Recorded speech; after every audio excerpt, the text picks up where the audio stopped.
you're new here, I'm Bax, and if you've seen this face before, then you're Bax too. You said I did that because Bax.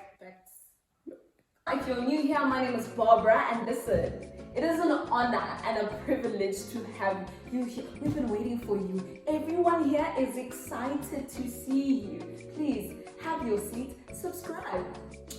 So a little bit about myself. I am currently doing my 3rd year of university.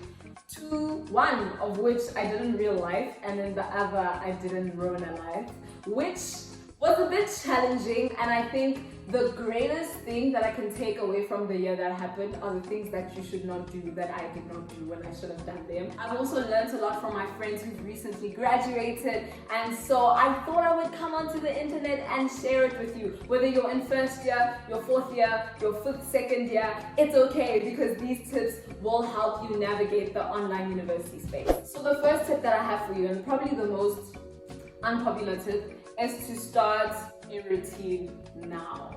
The moment that you finish watching this video, you need to go sit down. It's my suggestion. I'm not ordering you, I'm not your mom. But you need to go sit down, look at your life, look at how you can sort of implement a structure within everything that you're doing. So yes, it's great to binge watch, I don't know, Bridgerton and God knows what people are watching on Netflix these days. And I know people watch videos at 2 a.m. because I see your comments at 2 a.m. I know it's you.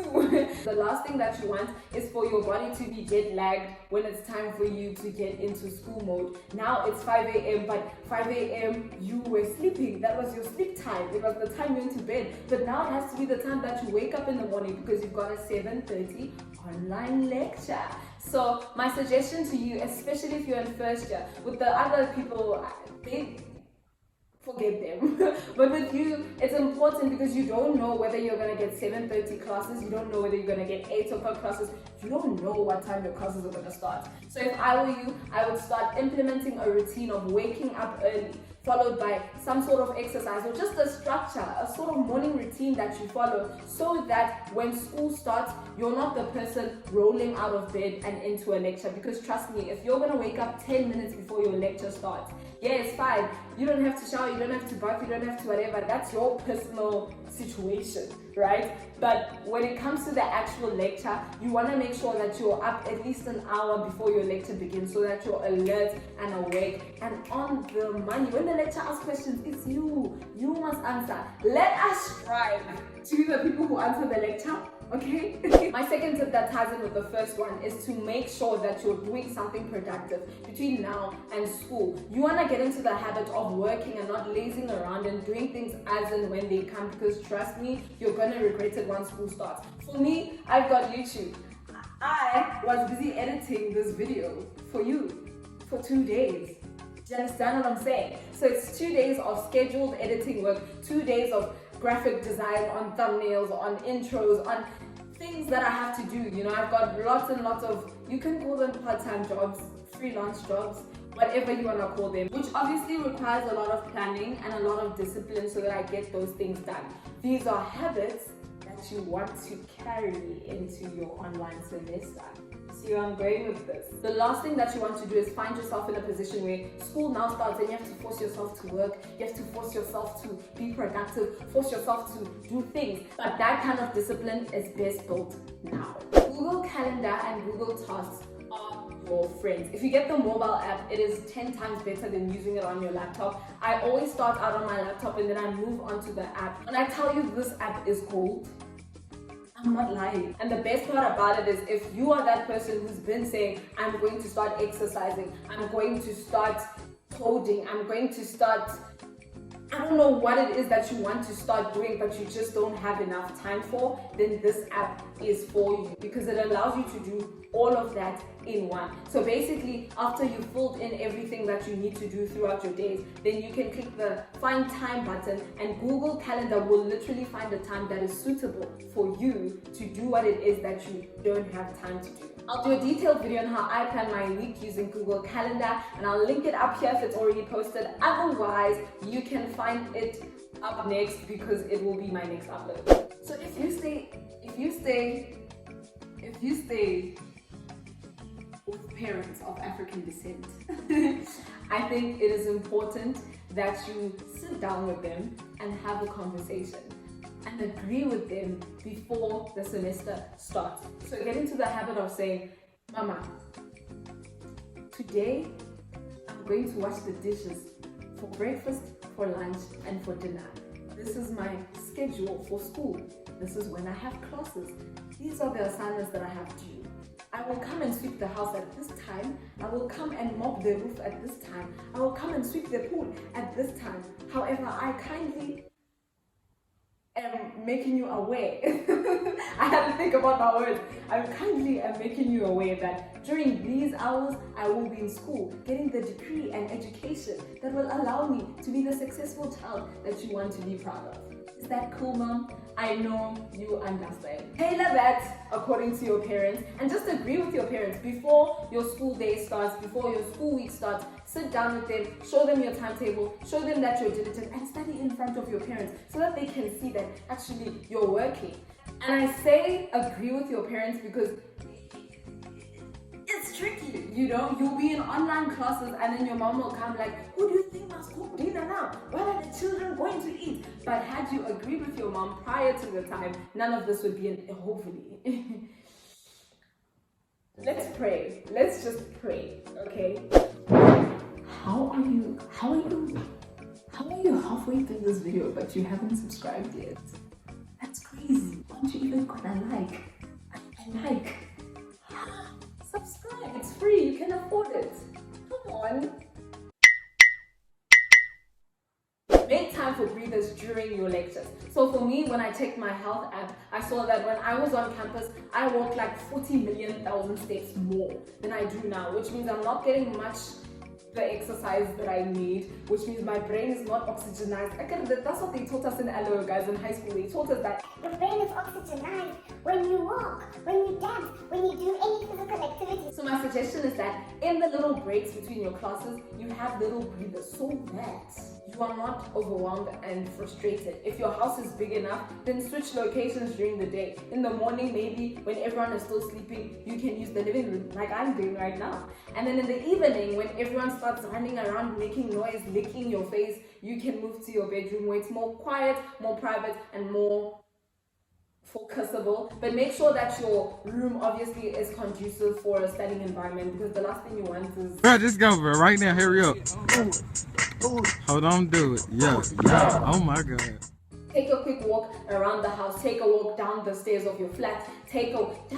Just get active. If you have to get a skipping rope, get a skipping rope. Just start skipping. What I do, I dance. You don't want to see my dancing.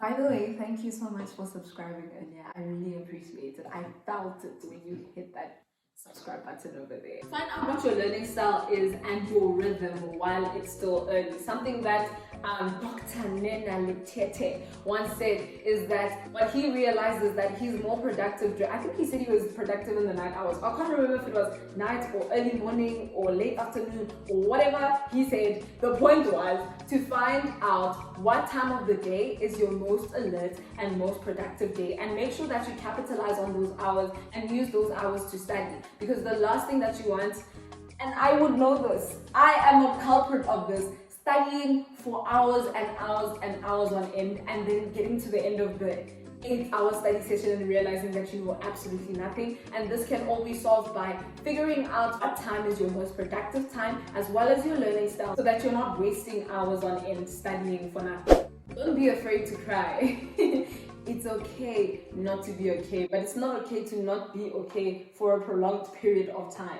You need to make sure that you are using the resources that you have at your fingertips to sort of centralize everything and get it back together. I had a very shaky mental health situation last year, and I think a big part of that came from a place of always like being the person who had everything together. I was always the organized person. I have it together. I'm the strong one. Come to me. I will be your shoulder to cry on type of person. And so for me, it was like, dude, what do you mean? Like, it can't be me. I can't have issues. But trust me, everyone can have issues. So I suggest that you find a central source to sort of bring everything back together, because when you're working as a student from home, you're not just a student, you're also the mop, you're also the broom, you're also the dishwasher, you're also the washing machine, you're also the pot. You understand what I'm saying? You are everything. So at the end of the day, you need to find something to bring everything back together and to calm and centralize